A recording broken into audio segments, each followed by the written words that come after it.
Hey guys, AJ here, back with another one for you. So guys, I did a live stream about the whole Susan Smith situation.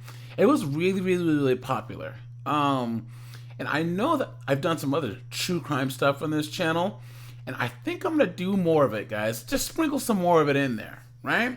Now, TCAP will still be the main focus of this channel, guys, but maybe I can post more kind of short form content based on true crime stuff. So guys, let's give that a whirl. So guys, we're going to talk today about Lori Vallow. Now, I remember hearing about this case a little bit, but then the whole Susan Smith being in the news kind of jogged my memory. So guys, we're going to get into this. I have a story here, a short news report, but then guys, we're going to listen to a little bit of her statement that she has the nerve to tell the judge after she's found guilty. So guys, please like, subscribe, drop a comment, guys. If you have any requests for TCAP predators, guys, put that in the comments or join the Discord, guys, and put that in the request section on the Discord. I drop the Discord on the lives. I go live Tuesdays at 4 p.m. or 6 p.m. Eastern Standard Time. It varies. Check the community tab. And Fridays at 6 p.m. Eastern Standard Time. Guys, let's get into this. Idaho mom Lori Vallow found guilty of deleting 2 of her kids and conspiring to delete her husband's first wife.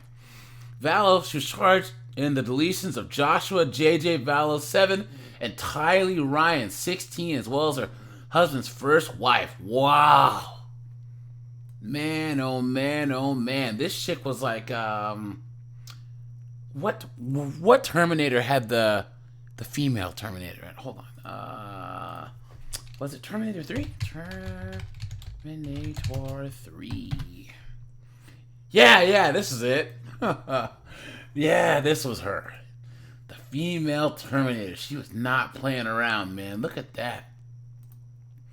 Look at that. Just taking everybody out, dude. Straight up.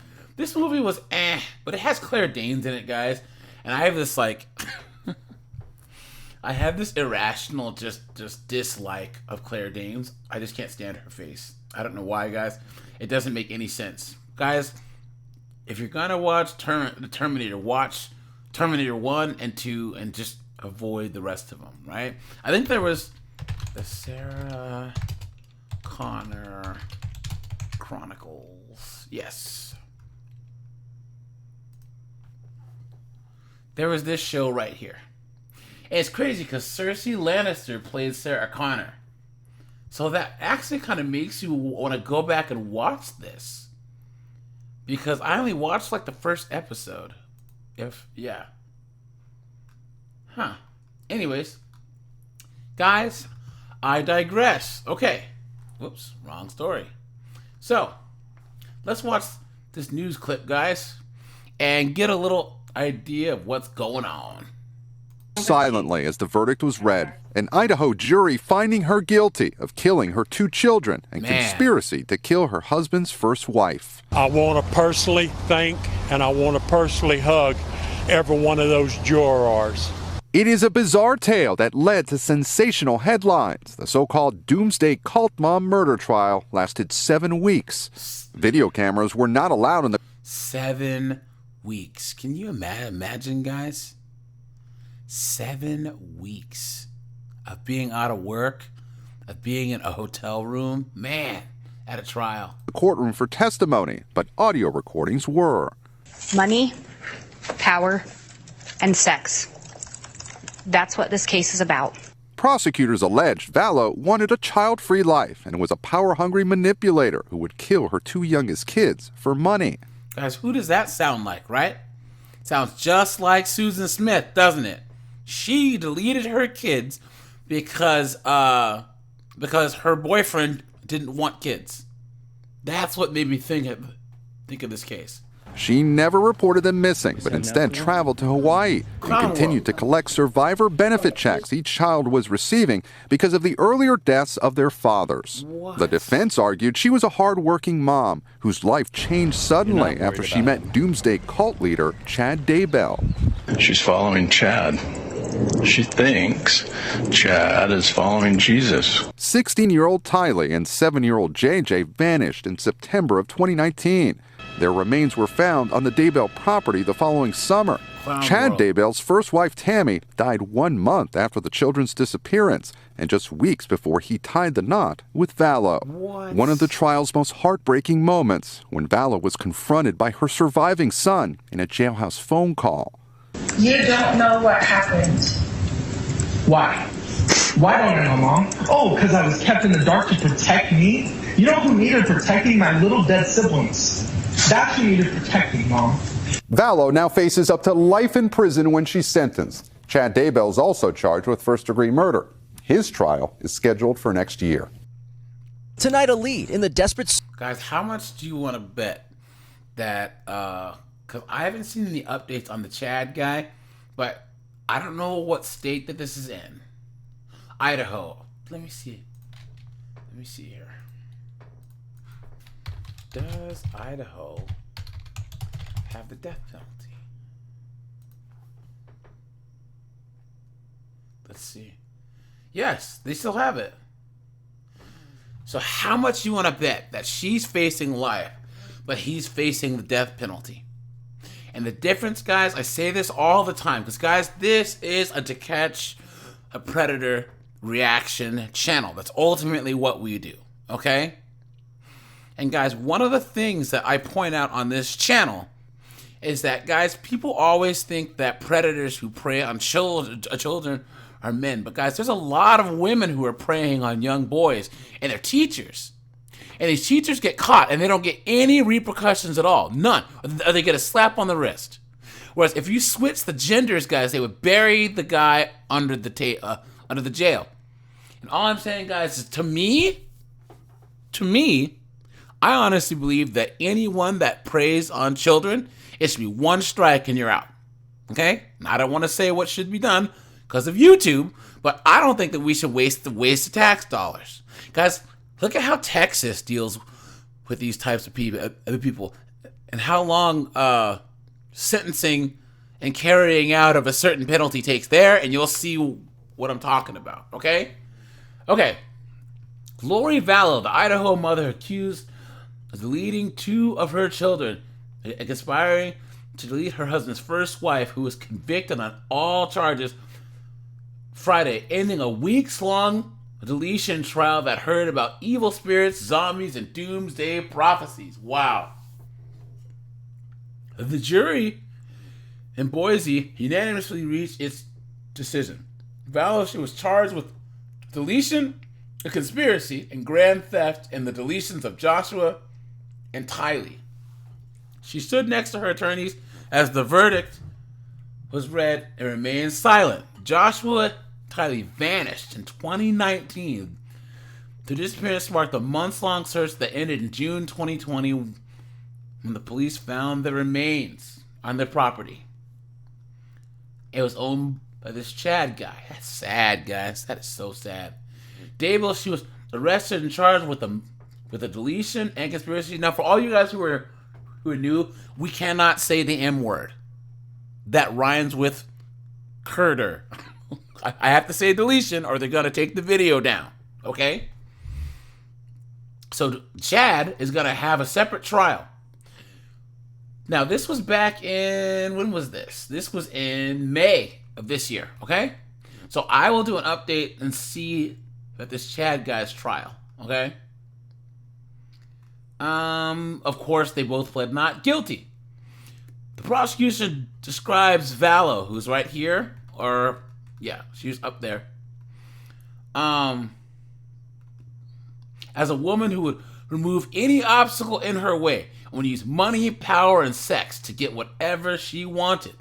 It didn't matter what it was, Prosecutor Lindsay Blake said.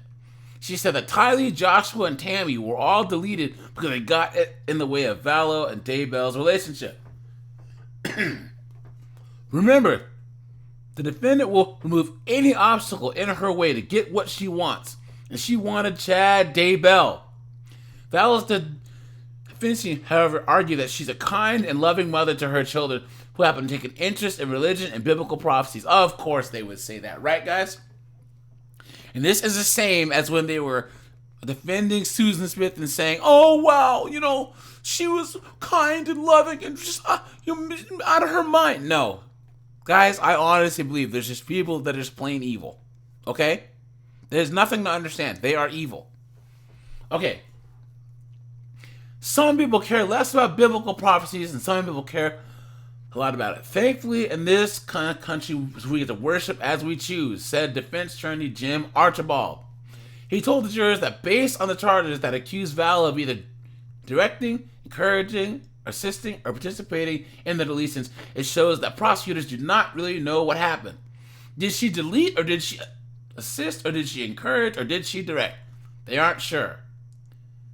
Okay, so witnesses describe zombie claims and finding the remains. Idaho police started investigating Vallow and Daybell. Daybell's a doomsday author. In November 2019, after family members had reported that the two children missing, they refused to cooperate with the investigation and they were found in Hawaii and extradited to Ohio. Guys, pause here. Why? Okay, let's just put ourselves in the minds of unscrupulous, crazy people. Why were they still in the United States? If you knew that you did this and the cops were questioning you, why? And they could jump on a plane. Why didn't they just like go to like Thailand or something? Right? Isn't that what criminals do? They go to non-extradition treaty places, right? Okay. Authorities found the remains of the children on Daybell's property in Fremont County, Ohio. It said that Joshua, who was adopted and had special needs, was buried in a pet cemetery. And that Tylee's remains were dismembered, and burned. Guys, who remembers Pet Cemetery? Pet Cemetery movie. I wonder if that had anything to do with this. I'm just speculating at this point, but guys, this movie is so scary. And this book is scary too, man. Yeah, guys. Ugh. Check out Pet Sematary, the movie, man. Ugh. They say, guys, Stephen King writes about his dreams, guys. Yikes. Yikes, yikes, yikes, man. I never saw the new one. Because they had a new one, guys. But I did see the old school one with this cat. Ugh. Look at that. Who's... 1989, guys. I was 9 years old. And I read this book in, like, grade school. Guys... So a little story time about me, because I read a lot, okay? Even though I'm busy, I got, stuff to do, but I always find time to read. And a lot of it is because writing has always been my favorite hobby, okay? But I was reading at a high school level in elementary school. So I was reading like Stephen King in like 4th grade. So all throughout undergrad and grad school, man, I would just cruise through everything, right? So reading's always been fun for me. And Stephen King was some of the first like real fiction that I read in my formative years. So, and yeah, Pet Sematary was like one of the first books I ever read of Stephen King's, man. So, anyways, I digress. Okay. Through the trial, several witnesses took the stand for prosecution. The defense did not call any witnesses, and Vallow chose not to testify. Rexford Detective Ray Hermosillo told jurors that Joshua's arms were visibly bruised after his body was buried near a tree. He was wearing red pajamas and socks and a duct tape cover. Wow. Wow. Black plastic covered his arms and legs. Hair belonging to Vallow, who's the mom, was found on a piece of duct tape used to wrap the boy. Tylee's remains had been destroyed, but packed into a melted green bucket. Man, these people are evil, man. Another witness to take the stand was Vallow's former friend, Melanie Gibb. I wonder if she's any relation to like Barry Gibb and all those guys from the Bee Gees, right? Anyways, so Vallow tried to use Gibb as her alibi and told police investigating the children's disappearance that Joshua was visiting in Arizona. Gibb told the court that Vallow believed some people were zombies or possessed by evil spirits, including her 2 younger children, and her fourth husband, Charles. Guys, you know what? There's a lot of people who delete their kids that tend to be religious and say that their kids were possessed by spirits. Matter of fact, I think I might do a collection of those types of cases because I've seen those quite a few times. Look at that. Okay. Joshua was a grandnephew of Charles, who, along with Lori Vallow, adopted the child. Charles Vallow was shot and deleted at his Arizona home by Vallow's brother, Alex. Wow. They claimed it was self-defense, but in 2021, Vallow was indicted on a charge of conspiracy to commit first-degree deletion of Charles Vallow's death. She has not had the opportunity to enter in a plea for that case. So she's been convicted here, but she still has to be tried for that case too. Gibbs said that after Charles Vallow's death, Vallow had a hard time taking care of Joshua and felt she did not have the time with Daybell. That's sad, guys. So the family moved from Arizona to Idaho. Gibbs testified, and that's when Vallow began claiming that Joshua was possessed. Of course, guys, how convenient is that, right? How convenient is that? Colby Ryan, Vallow's adult son, also testified that someone pretending to be Tylee would send him text messages from her phone after she disappeared. He told jurors that this person regularly texted him and that the tone and punctuation of the message changed after his sister vanished. Jurors also heard a recorded phone conversation of Ryan confronting his mother. He accused her of deleting his siblings. He said, "I know that you're gone and you knew. And my phone's being texted by my little sister who's not even alive. My poor brother who's the sweetest little kid ever. Why? You tell me that this is God's will for my whole family, including my stepfather, to be deleted." Wow. She denied it in that call.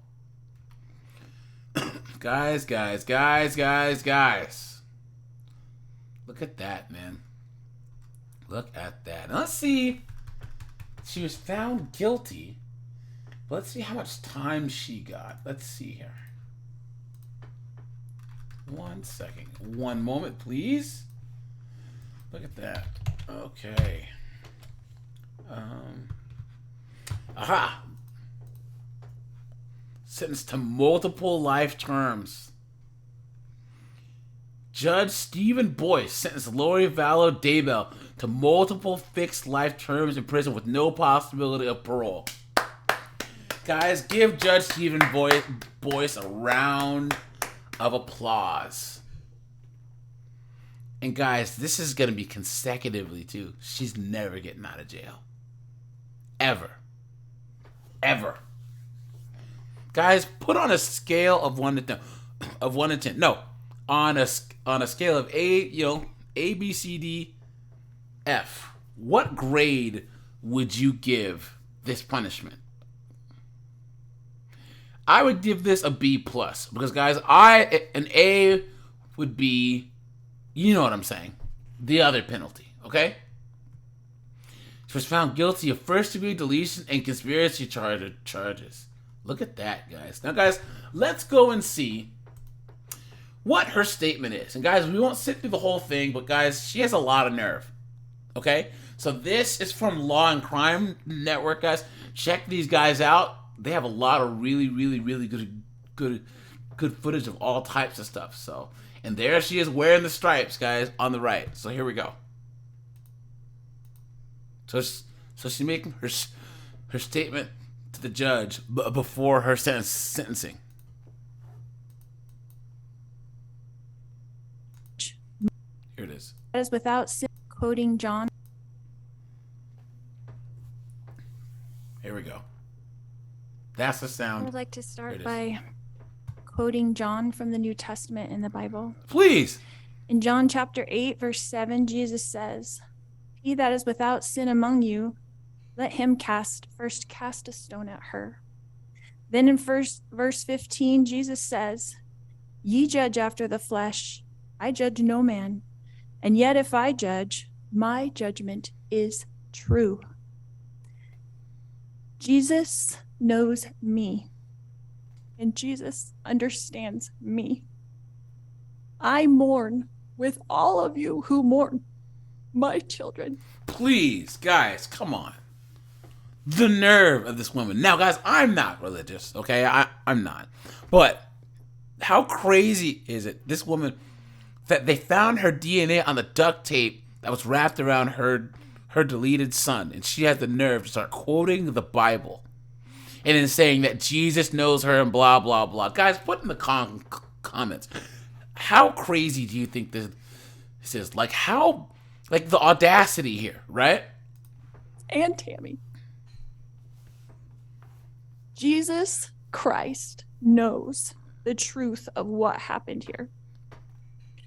Jesus Christ knows that no one was murdered in this case. Please.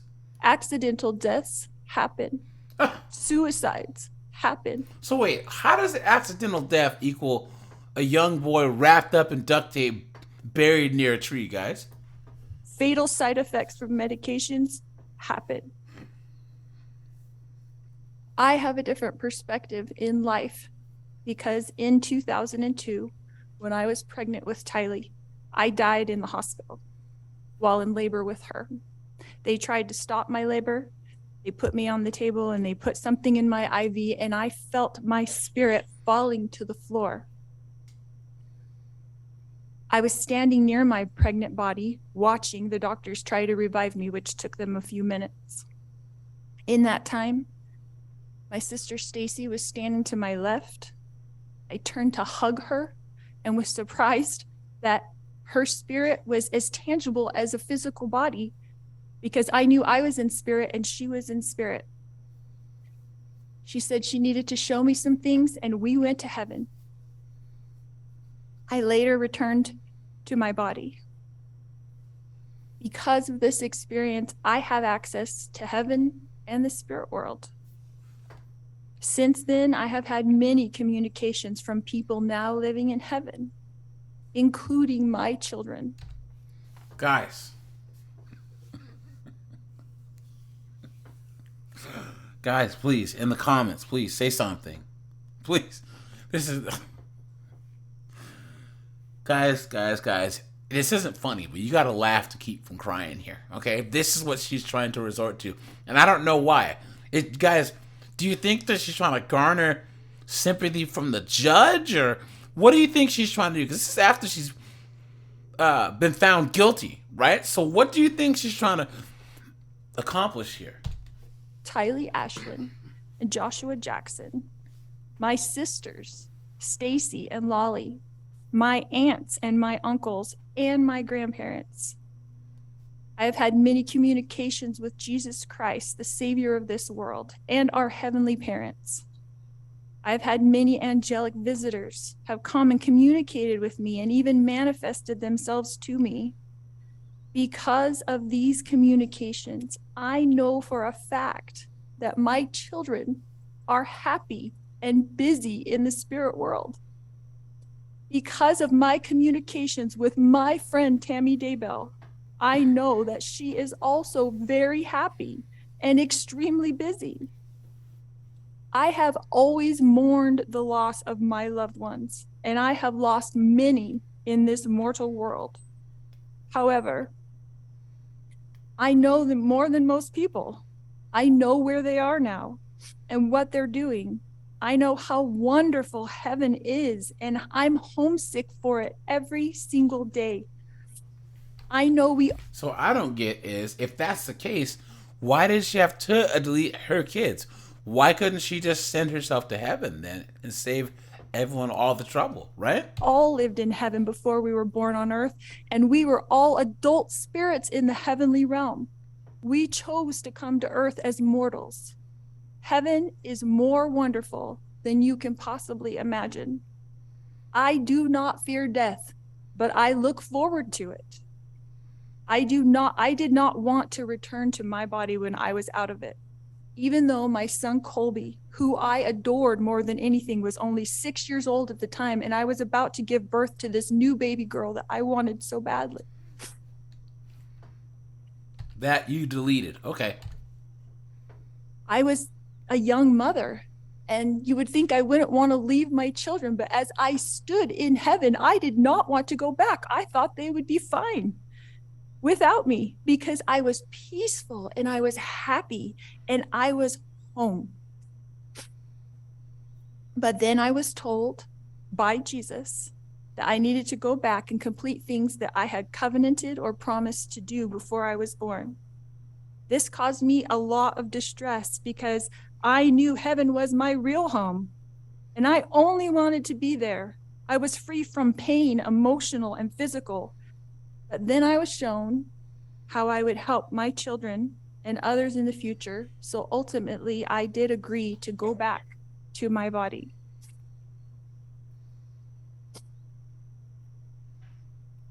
Kylie has visited me. She is happy and very busy. Tylee is free now from all the pains of her life. Tylee suffered horrible physical pain her whole life. And and this woman probably was the one causing it. Guys, do you honestly believe that she believes this? Really, guys, do you honestly believe that she believes this? Or do you, I mean... I sat with Tylee in the hospital year after year after year while she screamed in pain when the morphine wasn't even enough to take away the pain of her pancreatitis. I sat there while she cried and I held back her hair while Now, guys, I can't listen to any more of this, but let's just listen to what the judge has to say, okay? Because she couldn't go to school the first time JJ visited. He is busy every minute of his life. For Tammy.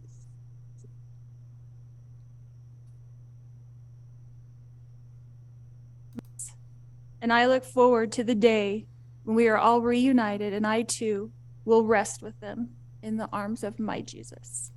Now, guys, here we have the statement from the judge. Here it is.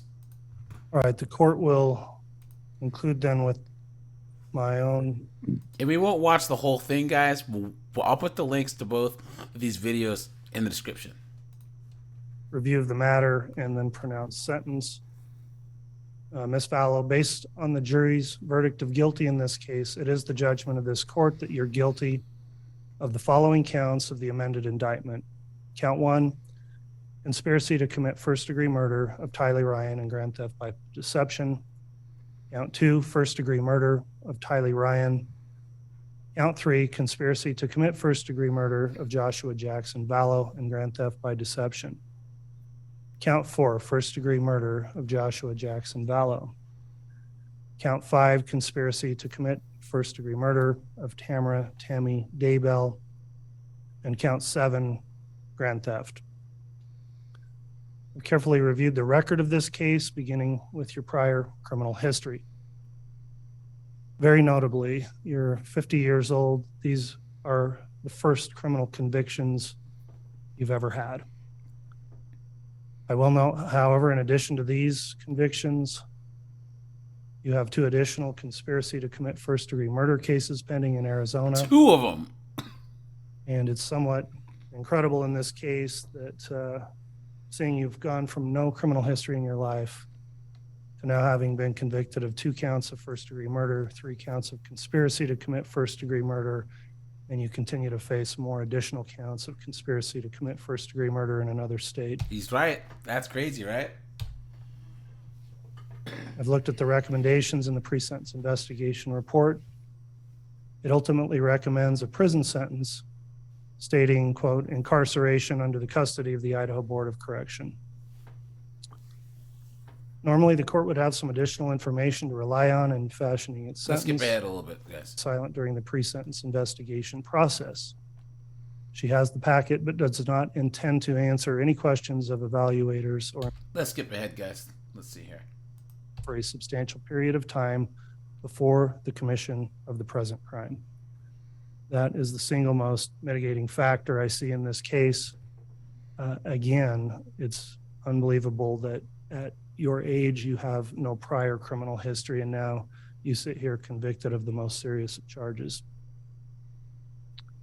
I also have to consider whether the criminal conduct was the result of circumstances unlikely to recur. based on the evidence in this case, and in particular, considering the statement you just made to the court, I find it weighs against me finding in mitigation for that factor. And then finally, the character and attitudes of the defendant indicate the commission of another crime is unlikely, or the defendant demonstrates amenability to treatment. So those are the mitigating factors. Then in aggravation, we have more factors to consider. Is there an undue risk that during the period of a suspended sentence or probation, the defendant would commit another crime harmful to another person? Would a lesser sentence depreciate the serious if you've done important things in your life? And I'd note that despite some of the comments here today, I have found that during my interactions with you throughout this long case, including your trial, you've been respectful of the court. Do we know what this beeping is that keeps going off? That's a tough job to be a judge, man. You know, especially a good judge. Because there's some bad judges out there, guys. But this guy seems pretty level-headed. And I think it must be considered in mitigation that you do have mental health issues. I've dealt with those throughout the context of this case where there were commitment proceedings. I've reviewed those reports and have that personal information from having gone through the determinations of whether or not you were competent or fit to stand trial. The most current diagnosis the court has is from Dr. Watson, and from February of this year states you suffer from, and I'll quote, delusional disorder, mixed type with bizarre content and hyper-religiosity, continuous and unspecified personality disorder with histrionic and narcissistic features. There you go. Right there, guys. Right there. That's why I had to show you this. They were saying that she has all that, and then she had these kids in her care. Clown world. She's allowed to adopt JJ and then have the other kid in her care and then raise the other one. Imagine what she must put these kids through, guys. Clown world. So obviously a very complex diagnosis that's been made here. Whether or not that can or how it would be treated, I think by all accounts is unknown at this time. I've reviewed your personal history, including statements from your own immediate family members, and it's clear that something radically changed in you that led you to where you are today. In a statement made in the pre-sentence investigation report, your mother stated it perhaps best and said that you are not now, quote, the person she knew. Wow.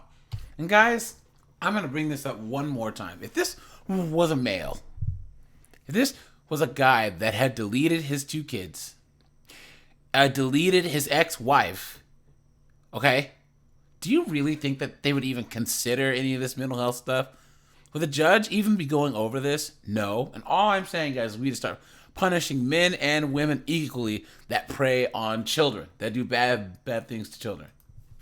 Case does have a right to a jury trial.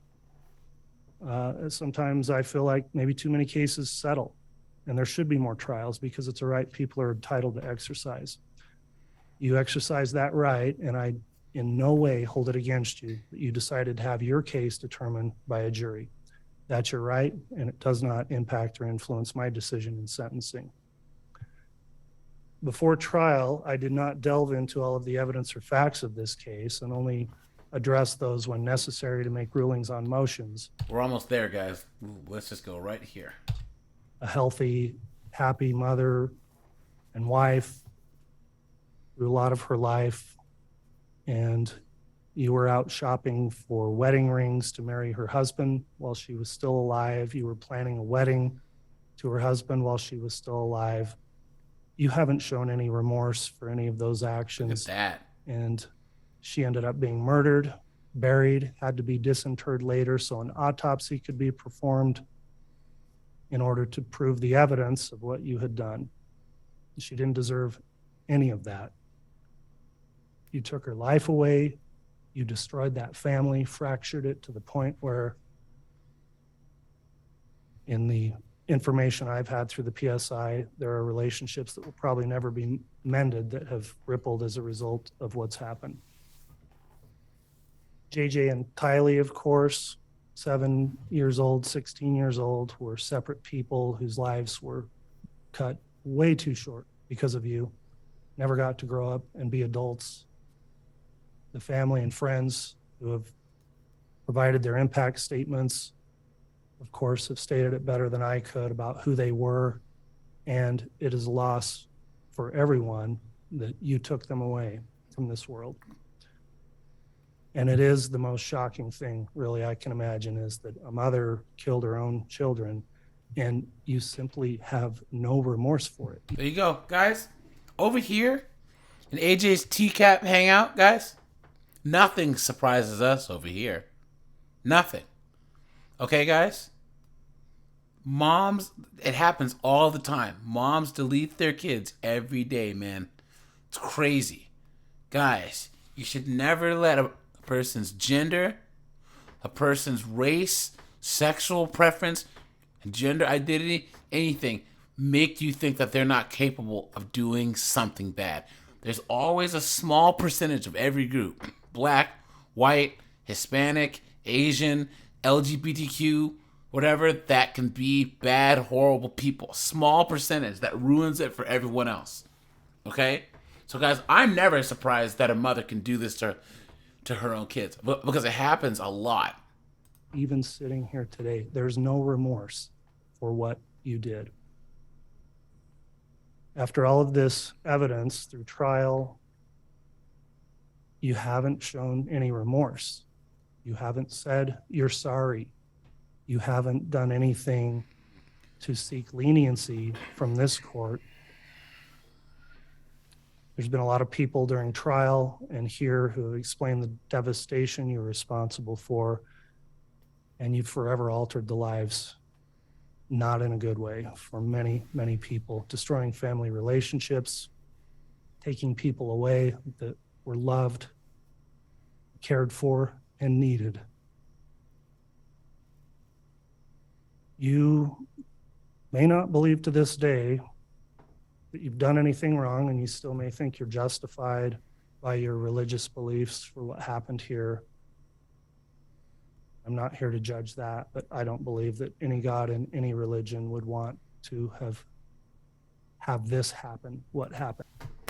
Give this judge a round of applause, guys. Give this judge a round of applause. That's facts, man. These people who have this only God can judge me type of mentality, they're dangerous people, man. Because they don't live in a vacuum, guys. Okay? We have to coexist with those people, with people who use religion to do bad things, you know? And here. And your crimes are heinous and egregious, and that alone can constitute a major aggravating factor that requires me to impose a serious length of incarceration. Here we go. So after weighing all those factors, I need to an aggravation. I find that the sentences I'm about to impose will serve the interest of justice by, number one, preventing you from ever doing this again, that they will not depreciate the seriousness of your crimes, will punish you appropriately, and will serve to deter both you and others. So that concludes the aggravating factors the court considered. Here we go. The judgment of this court. Ms. Vallow, you'll be sentenced as follows. I'll first note I'm going to take up the counts out of order as I want to address the substantive murder sentences first. So on count 2, the charge you were convicted of, the first degree murder of Tylee Ryan, you are sentenced to the custody of the State Board of Corrections to serve the maximum allowed sentence of fixed determinate term of life imprisonment with no possibility of parole. Life, guys, life. On count 4, the charge of the first degree murder of Joshua Jackson Vallow, you are sentenced to the custody of the State Board of Corrections to serve the maximum allowed sentence, a fixed determinate life imprisonment sentence with no possibility of parole. I'll next address the 3 conspiracy counts you've been convicted of, and note under Idaho Code 18-1701, the punishment for those crimes is the same as the underlying offenses you combined to commit. One of the offenses you combined to commit was first degree murder, so those may be punishable also by imprisonment for life.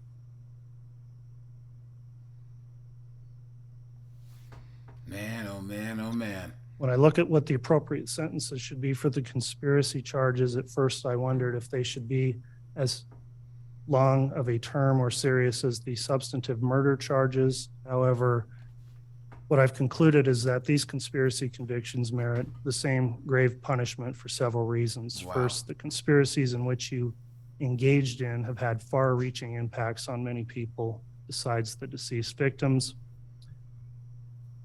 And with what the court's heard, I am convinced that the conspiracy charges also merit the same serious sentence. So on count one, the conspiracy to commit. Here we go, guys. Here we go.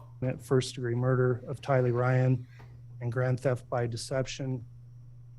You're sentenced to the custody of the State Board of Corrections to serve the maximum allowed sentence, a fixed determinate term of life imprisonment. Ah, there's another one. With no possibility of parole. Guys, look at all of these life sentences.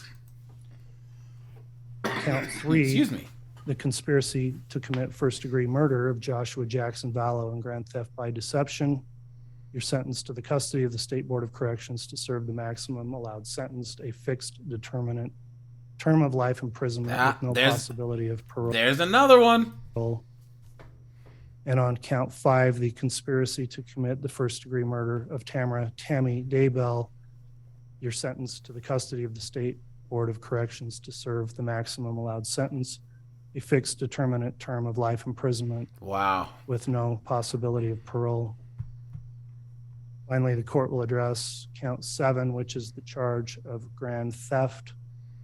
On that charge, court is going to sentence you to a fixed determinate term of 5 years of prison, followed by an indeterminate term of 5 years of prison for a total 10-year term of imprisonment on the grand theft.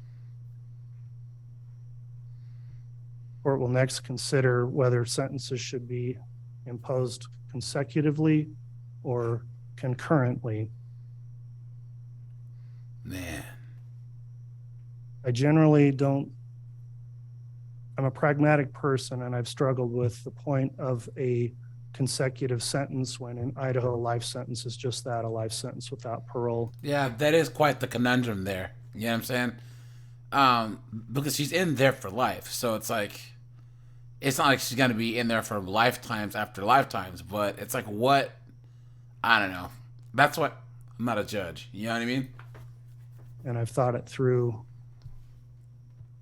However, when I looked at this case and the more I thought about it, I've determined that because there are 3 separate murders with 3 separate victims that occurred at 3 separate times, then running counts concurrently would not serve the interests of justice because those crimes all need to be taken into account separately. There you go. So he's going to do them consecutively. Guys, she's toast.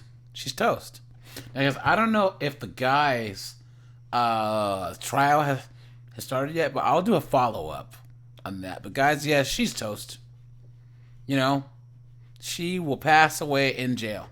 And guys, let me know, once again, A, B, C, D, or F. What do you grade this punishment? So, all right, you guys, this is AJ. I appreciate you guys.